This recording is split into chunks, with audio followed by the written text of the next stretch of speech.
Rodolfo Walsh es probablemente el periodista argentino por excelencia. Su obra maestra, Operación Masacre, es considerada a menudo como la primera novela periodística de no ficción de la historia. Mucho se ha escrito sobre ella y su autor. Sin embargo, pocos conocen que en la investigación y posterior documentación de los fusilamientos de José León Suárez de 1956, Walsh no estuvo solo. Lo acompañó una joven escritora de 22 años llamada Enriqueta Muniz.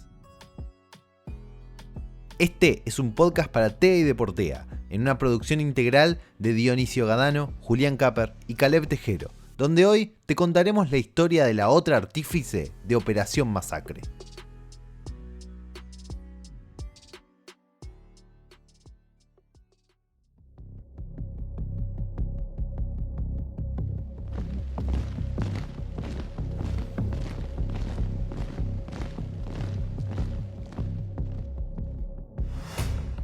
Cerca de la segunda mitad de la década de 1930, la sociedad española se vio inmersa en un clima de tensión social. Los sucesivos gobiernos de la Segunda República habían traído inestabilidad política y persecución en las calles ibéricas. El 23 de junio de 1934 en Madrid, en medio de un escenario previo al desencadenamiento de la Guerra Civil Española, nace Enriqueta Muniz, o mejor dicho, Enriqueta García Yurrebaso, su nombre completo. El apellido Muniz lo tomaría ella misma como seudónimo años más tarde, en honor a su abuelo paterno. Tras el estallido de la guerra, sus padres vieron la necesidad de mudarse de país. Llegaron en la madrugada del 10 de mayo de 1940 a Bruselas, la capital de Bélgica, luego de un pequeño intervalo en París, Francia. Europa estaba azotada por la crisis de la Segunda Guerra Mundial y el avance alemán.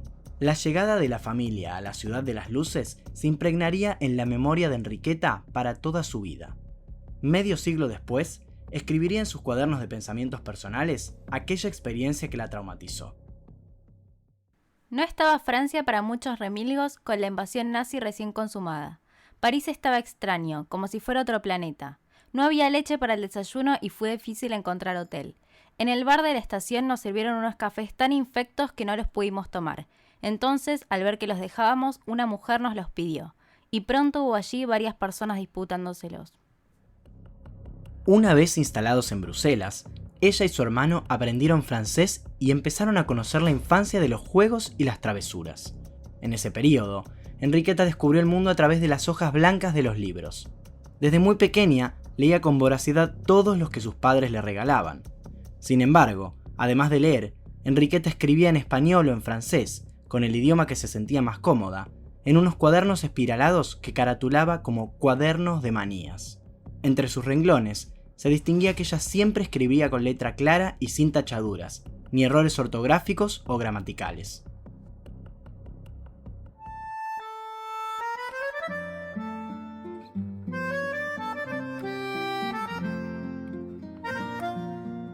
La familia de Enriqueta vivió en la capital de Bélgica por 10 años, hasta el 4 de noviembre de 1950, día en el que su padre decide tomar la recomendación de una familiar de viajar a Argentina, simplemente con el objetivo de cambiar los aires de la posguerra.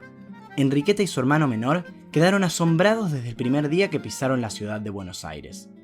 El clima de bonanza local contrastaba con las carencias que veían en las calles españolas y belgas.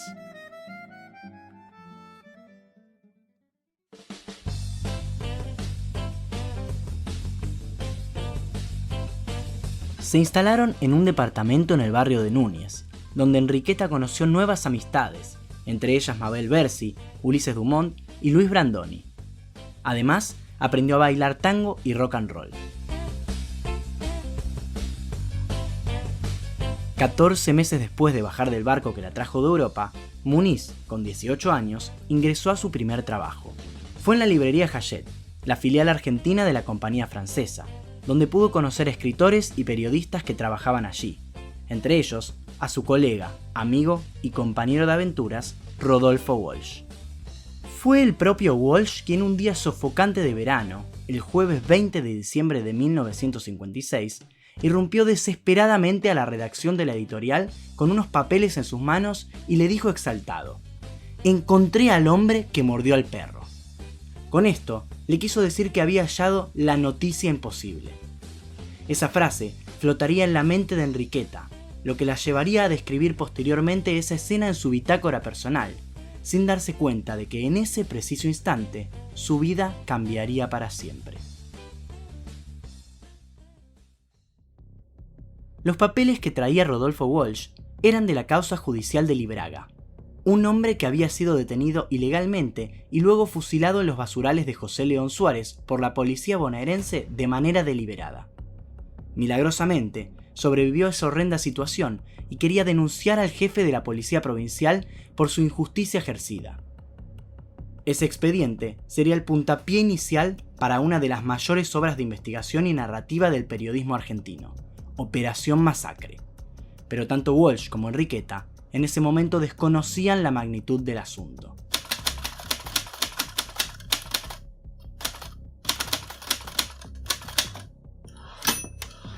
Enriqueta incluso dudaba de la veracidad y se preguntaba si sería posible que aquel espantoso relato hubiera tenido alguna vez carácter de acontecimiento. Walsh escribía a más no poder copiando el expediente para poder devolverlo, mientras le decía: «Esto es dinamita». Toda la secuencia era descrita por la propia Enriqueta en unos cuadernos escolares de hoja cuadriculada, donde narró toda la historia de la investigación que hizo con Walsh, con el fin de tener un registro personal de lo vivido. En la primera hoja de esos cuadernos escribió su reflexión, luego de haber terminado la investigación. Me metí con la misma alegre inconsciencia que impulsó a Walsh a ofrecerme mi parte de aventura, una aventura llena de riesgos y emociones. Esos 6 meses de búsqueda de los testimonios de los fusilados sobrevivientes están relatados de forma cronológica a puño y letra de Enriqueta. Ella era quien se encargaba de hacer la producción de las entrevistas, recopilar información y salvaguardar los avances en su propia casa, a escondidas de su padre, que era demasiado exigente. Nunca se percató de que su hija estaba en una peligrosa travesía recorriendo las calles de los partidos de Vicente López y San Martín. Los registros, además, dan indicios de una relación afectiva entre Walsh y Muniz, más allá de lo profesional. Ellos tenían una gran amistad, con mucha cercanía, pero no se sabe mucho más al respecto. Las hipótesis, basadas en algunas anotaciones de Enriqueta, llevan a un supuesto romance entre ambos. Todos sus cuadernos fueron guardados durante años por la familia de ella, hasta que Diego Igal, periodista que llegó a conocerla y preparó notas sobre su persona, pudo recopilarlos en 2019 y publicarlos en el libro Historias de una investigación. En diálogo con esta producción, Igal explicó la relación que vivió la dupla periodística. En la correspondencia y en los diarios que escribe Enriqueta queda insinuado que hubo una relación más allá del trabajo que hicieron, ¿no? Como que había una relación, fue una relación afectiva, una relación amorosa, cuyos alcances no sabemos, porque muy poca gente los conoció, y bueno, ya queda así, ¿no? Digamos, nunca vamos a poder descifrarlo completamente, que el alcance que tuvo esa relación. Recordemos que cuando ellos realizan esta investigación, eran muy jóvenes, aunque Rodolfo Walsh ya tenía 2 hijas y estaba casado, pero Enriqueta era una joven que tenía 22 años, que vivía con los padres, incluso a los padres les ocultó esta investigación, así que fue una relación, estamos hablando de algo que pasó hace 70 años, fue algo casi clandestino lo que vivieron. A la hora de publicar la crónica de los sucesos, Enriqueta fue parte de la negociación con los directores de los medios para que le dieran un espacio en los diarios. Sin embargo, quedó sumamente decepcionada al ver que ningún miembro de lo que ella consideraba la prensa seria quería jugarse por el trabajo del escandaloso fusilamiento. Finalmente, lograron que la investigación sea publicada en la revista Propósitos, con menor repercusión de la esperada. Meses más tarde, Muniz le propondía a Walsh recopilar toda la información en un libro, porque creía que en los diarios sería fácilmente olvidable. Rodolfo siguió el consejo de su amiga y preparó las bases de la obra de Operación Masacre que conocemos hoy en día. Actualmente podemos ver, a través de la nueva información, el rol que ocupó Enriqueta mientras se desarrolló la investigación. Diego Igal aseguró que, en el terreno de las estimaciones, Operación Masacre no sería igual sin ella. Entre los dos hicieron un libro, creo que estos cuadernos ponen en evidencia y, digamos, documentan el rol que tuvo Enriqueta en esta investigación, que ya dejan de ser palabras para contarse en hechos cuál fue ese rol. Y por más que después Enriqueta y Rodolfo tuvieron caminos distintos y, digamos, en otros rumbos, creo que el aporte que hicieron fue fundamental para el periodismo argentino, fundamental en muchos aspectos, en cuanto a lo profesional, digamos, al valor como investigación y al valor histórico, ¿no? Que desgraciadamente no tuvo en su momento la repercusión que tuvo, porque fue una primera evidencia de lo que podían hacer los militares argentinos con prisioneros. Como decía Igal, Enriqueta y Walsh continuaron sus vidas por caminos distintos. Él se embarcó en la investigación de un nuevo caso, la historia de Satanowski, y le propuso a ella volver a trabajar juntos. Enriqueta, frustrada porque en aquel momento no había tenido repercusión Operación Masacre, se negó a especializarse en esa rama y le recomendó a Walsh que no lo hiciera. Le dijo que no era necesario que se introdujera en el periodismo combativo, pero él desestimó su consejo. Desde ese momento, Enriqueta empezó una carrera en el ámbito cultural e intentó desligarse del libro de Walsh. Pero mientras más pasaban los años, más le consultaban de aquella época en la que se escribió la crónica periodística. En la década del 60, Enriqueta se dedicó de lleno a hacer periodismo cultural en los medios de comunicación de la época. Ve y lea, Damas y Damitas, Destinos, entre otros. También integró el equipo de prensa del Festival de Cine de Mar del Plata entre los años 1959 y 1964. En ese periodo, tuvo de aprendiz a un novato Horacio Berbitsky. En 1964, se volvió con sus padres a España y se estableció en Madrid hasta 1978, cuando regresó de forma definitiva a su amada Buenos Aires. La vuelta al sistema democrático en 1983 trajo consigo la reivindicación de Rodolfo Walsh y su obra, que, como consecuencia, puso a Enriqueta como la fuente principal del trabajo del periodista platense. Ese lugar de exposición mediática pronto comenzó a incomodarla y quiso desligarse del libro una vez más. En reiteradas oportunidades, la llamaban para entrevistarla por Operación Masacre y ella se negaba, porque decía que el libro era de Walsh. En 1993, Sergio Morero, colega de Ve y Lea, la invitó a una charla sobre la investigación con estudiantes de periodismo de TEA, donde él era docente. Enriqueta aceptó ir y volvió al año siguiente. En 1994, expresó que la investigación marcó su vida y su posición en el periodismo, pero que no la volvería a hacer. Yo me aparté después, me oscilé hacia el periodismo cultural. Walsh perseveró en ese tipo de periodismo combativo, político y comprometido que lo llevó finalmente a la muerte.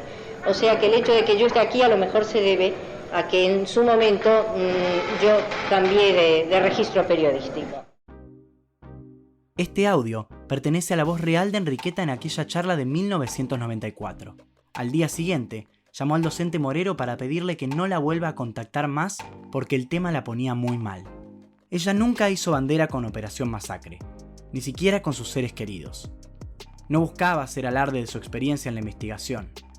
La producción de este podcast logró contactarse con Marique Muniz, la sobrina de Enriqueta, hija de su hermano que se estableció en Salta con su familia. Marique afirmó que su tía nunca le mencionó el tema por los tristes recuerdos que le traía a la mente. En cuanto a si me contó a mí algo sobre Operación Masacre, yo creo que ella no hablaba de eso. Principalmente porque no creía merecer mérito alguno por haber estado en la investigación, simplemente lo consideraba su deber. Y por otro lado, no eran buenos recuerdos cómo había terminado todo esto con la vida de Rodolfo. Cuando terminó con Operación Masacre, terminó con todo, con lo que Rodolfo siguió adelante, porque vio de cerca el peligro y seguramente intuía cómo podían terminar las cosas, y simplemente no creo que haya estado de acuerdo en llegar a tanto, además por cuestiones personales de ellos. Esos amores imposibles en los que tenés que renunciar o perderte para siempre. Bueno, yo creo que por más que renunció, se perdió un poco para siempre y nunca habló de Rodolfo o de Operación Masacre. En los años que le siguieron, Enriqueta hizo un total silencio sobre lo vivido en la investigación de los fusilados sobrevivientes. Continuó su carrera cultural, por la cual obtuvo premios y reconocimiento de sus pares. Quienes pudieron conocer la casa de Enriqueta cuentan que en la entrada a su living había una montaña de libros, muchos con dedicatorias de sus escritores o incluso con el prólogo escrito por ella. En algún momento cercano al 2010, Enriqueta tiró a la basura recuerdos y papeles de ella y de sus padres. Sin embargo, no se deshizo de los diarios de la investigación y otros documentos relacionados a la aventura de 60 años atrás. Aunque ella solo los quería para recordar la historia, Marique fue quien ayudó a la publicación de material tan útil para entender la construcción de Operación Masacre. Ella, que conoció de cerca a Enriqueta, asegura que estaría orgullosa. Una vez que ella murió, yo estuve en su casa viendo sus cosas, su mundo, su vida de papel, porque eran millones de cosas escritas. Entonces creo que ella, esto de que yo publicara estos diarios, y me parece que quizás estaría contenta hoy en día porque ella no lo hubiera hecho nunca. Y nunca lo hizo porque ella, eso sí me acuerdo que ella siempre decía, jamás voy a comerciar con el nombre de mi amigo que murió por esta causa. Yo creo que puede llegar a sentirse bien de que lo hubiera hecho yo en nombre de ella, porque es sacar de las penumbras a alguien que en realidad se jugó entera, como dice Walsh, día a día en la investigación. Yo sé que mucha gente dijo que era la amante de Walsh, que no era verdad, la secretaria de Walsh y que lo único que hacía es traducir los papeles, que tampoco es verdad. Y bueno, yo quería que se reivindicara su valor como periodista, como investigadora, como mujer, y eso era lo importante. El 18 de noviembre de 2013, Enriqueta falleció en la clínica Loiácono del barrio de Núñez, a unas 10 cuadras del primer departamento que habitó con su familia cuando recién habían llegado a la Argentina. Su despedida en los medios de comunicación fue casi inexistente. Solo apareció un pequeño fragmento en el diario La Nación que recordaba su trayectoria. Enriqueta partió de esta vida y nunca se lamentó de no haber tenido hijos ni de haberse casado. Ella prefería ser libre, salir con amigos o cocinarles, frecuentar cafés, mirar carreras de Fórmula 1, viajar o quedarse en su departamento. En su vida desarrolló un carácter fuerte y resuelto. Discutía con vehemencia, pero tenía un gran sentido del humor fino y era más común verla divertida. Ella era Enriqueta, una mujer con muchos contrastes, pero con una enorme valentía y un sentimiento de fidelidad eterno hacia sus seres queridos. Una historia digna de contar y resaltar, que recién hoy la está comenzando a valorar como la gran periodista que fue. Esto fue La vida de papel de Enriqueta Muniz, un podcast para TEA y Deportea, producido por Dionisio Gadano, Caleb Tejero y Julián Capper. Te agradecemos escucharnos hasta este punto y esperamos que te haya resultado interesante. Nos escucharemos muy pronto.